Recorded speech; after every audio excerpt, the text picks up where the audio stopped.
صلی اللہ علیہ وسلم۔ مسلمان ہی نہیں ہوتا۔ صلاح الدین ایوبی اپنے خیمے میں بیٹھے ہیں تو ایک بی بی آ گئی، اس قبیلے کا کوئی شخص مسلمان نہیں ہوتا۔ بی بی آئی، آگے کہنے لگی میرے 4 بیٹے جنگ میں کھو گئے ہیں، چھوٹے چھوٹے بچے جنگ میں کھو گئے ہیں، مل نہیں رہے، فوجیوں کو حکم دے مجھے میرے بچے تلاش کر کے دیں۔ صلاح الدین ایوبی نے جھٹ پر سر پہ امامہ باندھا، نیزہ پکڑا، سینے بند باندھا، اپنے جبے کو سمیٹا اور باہر کہنے لگی تو کدھر جا رہا ہے؟ کہنے لگا میں خود تیرے بچے تلاش کر کے دوں گا۔ صلاح الدین چند سپاہی ساتھ گلی گلی نکلے، گلی گلی فجر کے نکلے، اثر ہو گئی، تھک گئے، 2 نمازیں صحرا میں پڑھی، جنگل کے اندر پہنچے تو ایک کونے میں 4 بچے ایک جگہ ڈرے اور سہمے ہوئے بیٹھے ملے۔ صلاح الدین ایوبی اٹھا کے لائے، ماں کو کہنے لگے تیرے بچے ہیں، نکلا اس لیے تھا کہ میرے نبی نے فرمایا بچے جدا ہوں تو ماں کو درد بڑا ہوتا ہے، اور میرے رسول نے فرمایا تھا جب جنگ کرنے جاؤ تو کھیت برباد نہ کرنا، فصلیں تباہ نہ کرنا، بچوں کو ماں سے جدا نہ کرنا۔ فرمایا میں سوچ رہا تھا تیرے بچے کہیں میری وجہ سے جدا ہو گئے تو مصطفیٰ کو جواب کیا دینا۔ فرمایا تیرے بچے ڈھونڈ کے لایا ہوں۔ بچے ماں کے پاس آنے لگے تو ماں نے بڑے بیٹے کے منہ پہ تھپڑ مارا، کہتا ہے اماں کیا ہوا؟ کہنے لگے تو نے سنا نہیں کہ دشمن کے بچوں کی اتنی حفاظت کرتا ہے، میرے پاس نہ جا، اس کے قدموں میں بیٹھ جا، جس نبی کے غلام اتنے سچے ہیں وہ نبی کتنا سچا ہوگا۔ بنو قریظہ اور بنو نذیر 2 محلے تھے یہودیوں کے۔ یہودیوں نے بڑی عہد شکنی کی تو نبی پاک صلی اللہ علیہ وسلم نے ان کو بے دخل کر دیا، مدینے سے نکال دیا، مدینہ منورہ سے۔ یہودی نکل گئے مدینہ طیبہ سے، تو جب وہ نکل کے جا رہے تھے تو ان کے مکان، ان کے باغ، ان کی جائیدادیں بچ گئیں۔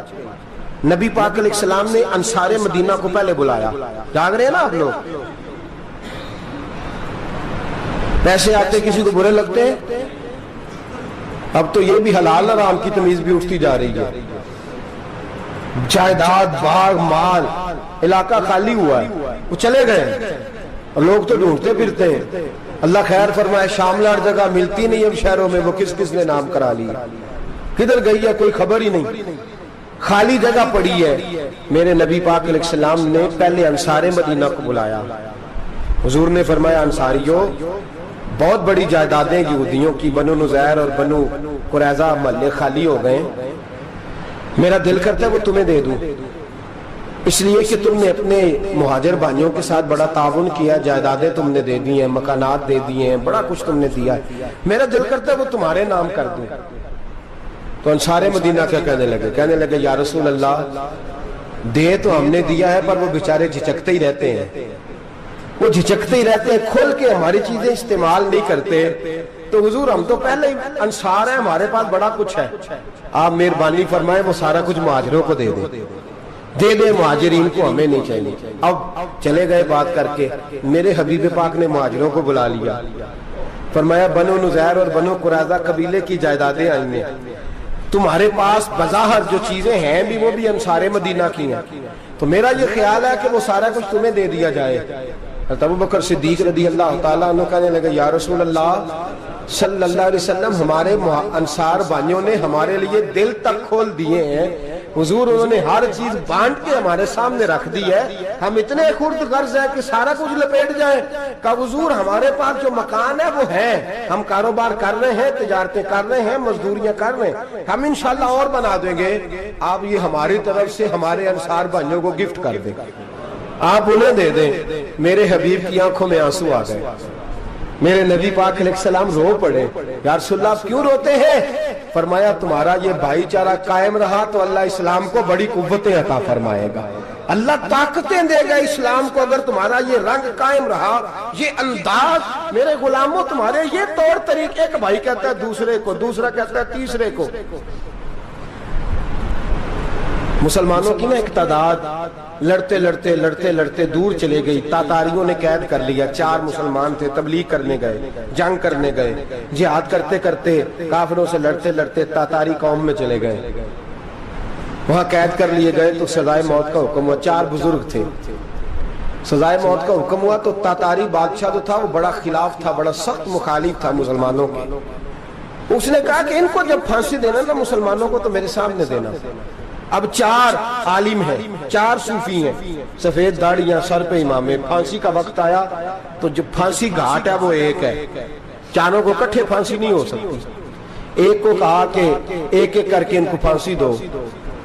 جب پھانسی کا وقت آیا نا تو جو سب سے پیچھے صوفی تھے وہ دوڑ کے آگے آئے، کہنے لگے بادشاہ پہلی باری میری لگا پہلی۔ اب بادشاہ نے کہا ٹھیک ہے اسے لٹکا دو، وہ قریب آئے تو دوسرے دوڑ آئے، کہنے لگے نہیں نہیں پہلی باری میں نے زیادہ کافر قتل کیے، میرا بڑا جرم ہے، مجھے پہلے سزا دو۔ ان کو پھانسی دینے لگے تو تیسرے آ گئے، کہنے لگے نہیں یہ تو میرا قتل کرتا تھا، رستے میں بتایا کرتا تھا، ڈھونڈ کے میں بتلاتا تھا کہ یہاں زیادہ تعداد ہے، مجھے پہلے پھانسی دو۔ تیسرے کے ساتھ بات ہو رہی تھی تو چوتھا دوڑا آیا، کہنے لگا یہ رستے بتاتا تھا، یہ تبلیغ کرتا تھا، یہ سارا کچھ کرتا تھا، لیکن کہا یہ کہتے تھے چلو واپس چلتے ہیں، میں جانے نہیں دیتا تھا، میں کہتا تھا اور کافر مارنے اور علاقے فتح کرنے، میرا جرم بڑا ہے، مجھے پہلے پھانسی دو۔ بادشاہ کہنے لگا مجھے 35 سال ہو گئے حکومت کرتے، بڑی دنیا کو پھانسی دی ہے، لوگ تو ایک دوسرے کو دھکے دیتے ہیں کہ پہلے تو جا پہلے تو جا، اور تم کیسی قوم ہو کہ ایک دوسرے پہ قربان ہو رہے ہو۔ کہنے لگا تم ایک باپ کی اولاد ہو، جاگ رہے ہیں آپ لوگ؟ تاتاری بادشاہ، کافر بادشاہ، اسلام کی مخالفت کر دیں، ایک باپ کی اولاد ہو کا نہیں، ایک قبیلے کے رہنے والے ہو کا نہیں، ایک ملک کے رہنے والے ہو نہیں۔ اس نے کہا رشتہ کیا ہے تمہارا، رشتہ کیا ہے؟ تو بول کے کہنے لگے خدا ایک ہے، نبی ایک ہے، خدا ایک ہے اور نبی منفرد ایک ہے، اس قوم کی نقصان بھی ایک ہی سب کا نبی، اللہ بھی، قرآن بھی ایک، کیا ہی اچھا تھا ہوتے اگر مسلمان بھی ایک، یوں تو سید بھی ہو، مرزا بھی ہو، افغان بھی ہو، تم سبھی کچھ ہو، بتاؤ کہ مسلمان بھی ہو۔ فرمایا ہمارا اللہ ایک ہے، نبی ایک ہے، تو کہا پھر ایک دوسرے پہ جان کیوں دیتے ہو؟ فرمایا ہمارے نبی نے ہمیں بھائی بھائی بنا دیا ہے، بھائی کا دل نہیں کرتا اس کی آنکھوں کے سامنے بھائی چلا جائے، ہمارا دل نہیں کرتا پہلے مجھے دے پہلے مجھے دے۔ بادشاہ کہنے لگا تمہارا جذبہ مجھے متاثر کر گیا، جاؤ میں تم چاروں کو آزاد کرتا ہوں، تمہیں آزاد کرتا ہوں۔ میرے دوستو یہ رنگ تھا، دیکھیں نا، یہ اس دھرتی نے نظام دیکھا ہے نا، اس فلک میں پہلی بار دیکھا، اس زمین نے پہلی بار، اور میرے حضرت صاحب فرمایا کرتے تھے زمین تڑپ کے روئی، اس نے پہلی دفعہ دیکھا۔ احد کا میدان ہے، 3 صحابہ تپتی ہوئی زمین پہ زخموں سے چور چور پڑے ہیں۔ حضرت انس بن نضر رضی اللہ تعالیٰ عنہ پانی کا پیالہ لے کے پہنچے، ایک زخمی سے کہا تجھے پانی پلانا ہے، تو کہنے لگا میرے زخم تھوڑے ہیں، وہ جو ساتھ پڑا اس کے زخم گہرے ہیں، پہلے اسے پانی پلا دے، جا اسے دے دے۔ اس کے پاس پہنچے تو وہ کہنے لگا وہ مجھ سے پہلے گرا تھا، اس کا زخم زیادہ گہرا ہے، اسے پانی پلا۔ تیسرے کے پاس گئے تو کہنے لگا چوتھا تڑپ زیادہ رہا ہے، اس کی عمر زیادہ ہے، میں تو جوان ہوں برداشت کر لوں، بڑھاپے کی وجہ سے نڈھال ہو گیا، پہلے اسے پانی پلا۔ چوتھا کہنے لگا 5ویں کے پاس جا، 5واں کہنے لگا 6 کے پاس جا۔ حضرت انس بن نضر کہتے میں رو پڑا، میں نے کہا محمد کے غلاموں، رسول نے تمہیں کیسا جذبہ دے دیا ہے، زبانیں پیاس سے باہر ہے لیکن تمہاری اخوت مرتے دم تک قائم ہے۔ کہتے میں 7ویں کے پاس گیا تو کہنے لگا اگر 6 قربانی دے سکتے ہیں تو مجھے خود غرض نہ سمجھ، میں نے نہیں پانی پینا، جا پہلے کے پاس لے جا۔ کہتے میں پہلے کے پاس آیا تو روح پرواز کر گئی، دوسرے کے پاس آیا تو روح پرواز کر گئی، میں 7ویں تک آیا تو انتقال کر گئے۔ کہتے ہیں پانی کا پیالہ میں نے اٹھایا اور میں نے زمین پہ رکھا تو میں نے کہا پانی گوا رہنا، محمد کے غلام مر تو جاتے ہیں پر ایک دوسرے کا خیال بڑا رکھا کرتے ہیں، گوا رہنا یہ مر جایا کرتے لیکن ایک دوسرے کا درد۔ میرے دوستو لٹا ہوا برما، روتے ہوئے مسلمان، سسکیاں اور آہیں لیتی ہوئی مائیں پوچھتی ہیں اے خاصا اے خاصان رسول، وقت دعا ہے، امت پہ تیری آ کے عجب وقت پڑا ہے، وہ دین جو بڑی شان سے نکلا تھا وطن سے، پردیس میں وہ دین آج غریب الغربا ہے، فریاد ہے اے کشتی امت کے نگہباں، بیڑا یہ تباہی کے قریب آن لگا ہے۔ اور کیا خوبصورت جملے کہے تھے کہ نبی پاک صلی اللہ علیہ وسلم نے حضور نے فرمایا تھا میرا مومن ایک جان کی طرح ہوتا ہے، ایک جان کی طرح ہوتا ہے، ایک کو تکلیف ہو جسم کے ایک حصے کو سارا حصہ پریشان ہوتا ہے، فرمایا یہ ایک مکان کی طرح ہے، ایک اینٹ دوسری اینٹ کو مضبوط کرتی ہے، فرمایا یہ مضبوط لوگ ہیں، یہ مضبوط لوگ۔ حضرت عمر فاروق کا زمانہ ہے، ایک آدمی نے سیری بھیج دی ایک گھر میں بطور تحفہ، قحط کا زمانہ تھا، گوشت ملتا نہیں تھا، جانور، ایک آدمی نے سیری بھیج دی ایک آدمی کے گھر میں۔ اس نے کیا کیا؟ اس نے اپنی بیوی سے کہا ہماری تو خیر ہے، ساتھ والا پڑوسی زیادہ غریب ہے، ادھر نہ بھیج دے، یہاں گندم امیر شہر کی ہوتی رہی خراب اور بچی کسی فقیر کی فاقوں سے مر گئی، کہا ساتھ والے پڑوسی کے گھر سے میں کئی دنوں سے بھوک کی آوازیں، وہاں بھیج دے۔ اس کے گھر گئی تو اس کی بیوی شوہر کو مشورہ دیتی ہے، کہتی ہے میرے بچے تو دلیر ہیں، ساتھ والے کے چھوٹے ہیں، وہ گزارا نہیں، ادھر نہ بھیج دیں۔ ادھر گئی، ایک روایت ہے 7 گھر، ایک روایت ہے 21 گھر، 21 گھروں میں گھومتی ہوئی وہ صرف پھر پہلے کے گھر میں آ گئی، اور پہلا صحابی کہنے لگا صرف تو نے ہی محمد کا کلمہ نہیں پڑھا، باقی 20 نے بھی پڑھا ہوا ہے، صرف تو نے ہی رسول اللہ سے یہ درس نہیں لیا، باقیوں نے بھی لیا ہے، اور صرف تیرے اندر ہی جذبہ اظہار نہیں، تو ہی صرف مسلمانوں سے پیار نہیں کرتی، سارے ہی پیار کرتے ہیں۔ وہ صرف پھر آ گئی ہے، اب کیا کرنا ہے؟ اب کیا کرنا ہے؟ تو امام نبوی نے لکھا ہے، وہ کہنے لگی کرنا کیا ہے؟ پکاؤں گی میں اور کھائیں گے 21 گھر، پھر بھی اکیلے نہیں کھائیں گے، پکاؤں گی میں اور کھائیں گے 21 گھروں کے مطابق شوربہ پکا، اور پھر برتن میں ڈال کے وہ بی بی ایک کے گھر کا دروازہ کھٹکھٹاتی ہے، کہتی ہے مصطفیٰ کے غلاموں نکلو باہر اور کھاؤ، اس لیے کہ جس نبی نے مجھے پیار کا حکم دیا اسی نے تمہیں بھی پیار کرنا سکھایا ہے، یہ رنگ چشم فلک نے سکھایا ہے۔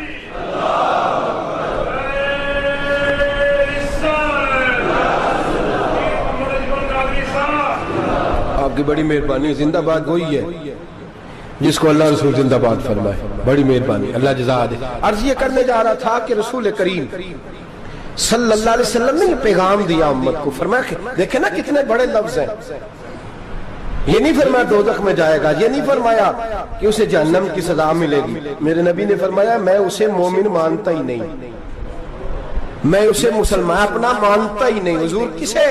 فرمایا جو پیٹ بھر کے کھاتا ہے اور اس کا ہمسایہ بھوکا سو جاتا ہے، میں مومن ہی نہیں مانتا۔ سزا تو تب ملے گی نا کہ جب میں کسی سزا کا اعلان کروں، میں مانتا ہی نہیں، وہ میرا ہے ہی نہیں، خود پیٹ بھر کے کھا رہا ہے، ہمسایہ اس کا بھوکا، میں نہیں مانتا۔ انما المؤمنون اخوہ، مومن بھائی بھائی، میں مانتا ہی نہیں اسے۔ اور میرے حبیب پاک اتنے بڑے لفظ حدیث میں اور کہیں نہیں ملیں گے، آپ کو اتنے بڑے جملے کہیں نہیں ملیں گے۔ میرے نبی پاک نے فرمایا اللہ کہے گا قیامت کے دن، کون؟ اتنے بڑے لفظ حدیثوں میں ملتے نہیں جتنے یہ ہیں۔ حضور نے فرمایا رب فرمائے گا بندے سے کہ میں تیرے پڑوس میں بھوکا تھا، تو نے مجھے روٹی کیوں نہیں کھلائی؟ کون کہہ رہا ہے؟ اللہ کہہ، میں بھوکا تھا تو نے روٹی نہیں دی، میں ننگا تھا تو نے کپڑا نہیں دیا، میں پیاسا تھا تو نے پانی نہیں پلایا، میں بیمار تھا تو تیمارداری۔ یا اللہ نہ تو کھاتا ہے، نہ پیتا ہے، نہ کپڑا پہنتا ہے، نہ تو بیمار ہوتا ہے، لا تاخذہ سنۃ ولا نوم، تجھے بیماری آتی نہیں، اونگ نیند نہیں آتی، میرے مالک تو میرے پڑوس میں تھا۔ تو حضور فرماتے ہیں رب فرمائے گا وہ جو بندہ تیرے پڑوس میں بھوکا تھا تو بندہ تو میرا ہی تھا نا، وہ جو بندہ تیرے پڑوس میں ننگا تھا تو بندہ تو میرا ہی تھا نا، وہ جو تیرے پڑوس میں پیاسا تڑپتا رہا تو وہ میرا ہی بندہ تھا، تو دوائی لینے جائے تو بڑے اسپتال میں اور اس بیچارے کو 20 روپے پرچی کے بھی میسر نہ آئے تو میرا ہی بندہ تھا۔ میرے دوست خیال کر اور یاد رکھ، یہ جو ہمسائے ممالک میں ظلم ہوتے ہیں، زیادتیاں ہوتی ہیں، ہمارے گھر کا پنکھا اچھا چلتا ہے، ہم جلوس اس وقت نکالتے ہیں جب ہماری لائٹ بند ہوتی ہے، ہم جلوس اس وقت نکالتے ہیں جب ہمارا ایسا جو ہمیں تنگ کرتا ہے، ہم اس وقت درد محسوس کرتے ہیں جب ہمارے گھر تک آگ آ جاتی ہے۔ یہ جو باہر آگ جل رہی ہے یہ تیرے گھر بھی آ سکتی ہے، یہ جو باہر فساد ہو رہا ہے یہ تیرے دروازے تک آ سکتا ہے۔ میرے رسول پاک نے ایک جان، مسلمان کو ایک جان قرار دیا۔ مجھے بتائیے انگلی کو کٹ لگ جائے، مسلمان ایک جان ہے نا، انگلی کو لگ جائے کٹ، دماغ کہتا ہے میں نے نہیں سوچنا اس کے بارے میں نے اس کے درد کو محسوس ہی نہیں کرنا، انگلی کی درد ہے انگلی جانے، اس کا کام جانے، ایسے ہی ہوتا ہے نا۔ بولے پیروں سے کہتے ہیں، انگلی کہتی ہے چل ڈاکٹر کے پاس، پیر کہتے ہیں نہیں میں نے نہیں جانا، انگلی کا کام ہے انگلی جائے، ایسے ہی ہے نا۔ دل سے کہتے ہیں تو تڑپ تھوڑا سا, انگلی کو درد ہے, کہتے میں کو تڑپوں, انگلی کا ماما, انگلی جانے اس کا کام جانے. ٹیلی فون کرنا ہے, ڈاکٹر صاحب کا پتہ کرنا ہے, تو کان کہتے ہیں میں نے نہیں بات سننی ڈاکٹر صاحب کی, زبان کہتے ہیں میں نے نہیں بولنا, انگلی جانے. ایسا ہوتا ہے. پیر احتجاج کرتے کہ میں نے ڈاکٹر کے پاس, میں کچھ چکر کھاتا پھروں ڈاکٹر کی دکان کی, انگلی کو درد ہے, انگلی جانے. ایسا ہوتا ہے بھئی. میرے رسول پاک نے فرمایا مسلمان ایک جان ہے. تو درد برما کے مسلمانوں کو ہو رہا ہے تو پاکستانی کہہ رہے ہیں کوئی بات نہیں, وہ جانے, ان کا کام جانے. ایک جان ہے نا, درد ہونا چاہیے, تکلیف ہونا چاہیے. پھٹے پہ باتیں ہوتی ہیں اس موضوع پہ, اسمبلی پہ گفتگو ہوئی ہے اس موضوع پہ, آپ کی صوبائی اسمبلیاں اس موضوع پہ بولی ہیں, آپ کے کونسل اس موضوع پہ بولے. ہم تو اپنی اپنی سیاستیں, اپنے اپنے تماشے, اپنے اپنے چکروں میں لگے ہوئے. وہ دریا کے اندر سسکتے مسلمان, بنگالی کہتے ہیں ہمارے نہیں, برمی کہتے ہیں ہمارے نہیں, پاکستانی کہتے ہیں ہمارے نہیں, ترکی کہتے ہیں وہ کس کے ہیں, وہ کس کے ہیں؟ وہ اللہ کے بندے ہیں, محمد عربی کے غلام ہیں صلی اللہ علیہ وسلم. لیکن میرے دوستو کیا ہمیں کیا غرض ہے, وہ جانے, ان کا کام جانے. یہ جب تیرے پیروں تک آگ آئے گی پھر تجھے پتہ چلے گا یہ بڑی سخت آگ ہے. آج جس کافر نے برما پر عرصہ دراز تنگ کیا ہے, مسلمان تھوڑے تھوڑے مفاد لینے کی خاطر نا, بنو عباس اور بنو امیہ کی جنگ چل رہی تھی. بنو عباس جو تھے وہ غالب آ گئے, بنو امیہ جو تھے ان کی حکومت ختم ہو گئی. تو عیسائیوں نے بنو امیہ سے کہا کہ ہم تمہارے ساتھ تعاون کرتے ہیں, ہم تمہارے ساتھ تعاون کرتے ہیں اور بنو عباس پہ غلبہ پا کے تمہیں حکومت دلاتے ہیں. بنو امیہ بڑی جدوجہد کر رہے تھے بادشاہی کے لیے, لیکن انہوں نے کہا کہ ہم لڑ رہے ہیں, کوشش کر رہے ہیں, لیکن ہمیں کسی کافر کی مدد کی ضرورت نہیں. ہم جتنا مرضی لڑیں لیکن کافروں کے ہاتھوں بنو عباس کو مروانے کو ہم تیار نہیں ہیں. ہمیں خبردار, تمہارا آپس کا معاملہ ہے, ہم خود نمٹ لیں گے, تمہیں اجازت نہیں دیتے تم اندر کودو اور کود کر کے تم فسادات پیدا کرو اور مسلمانوں کے اندر تقسیم کرو. میرے دوستو مسلمان کو سوچنا چاہیے, سوچ بڑی رکھنی چاہیے. گھر کی جنگ سے نکل آ, اب بہو ساس کے جھگڑے سے باہر آ جا, اب محلے کی سیاست چھوڑ کے باہر کا سوچ. اب اسلام کو تیری حاجت ہے.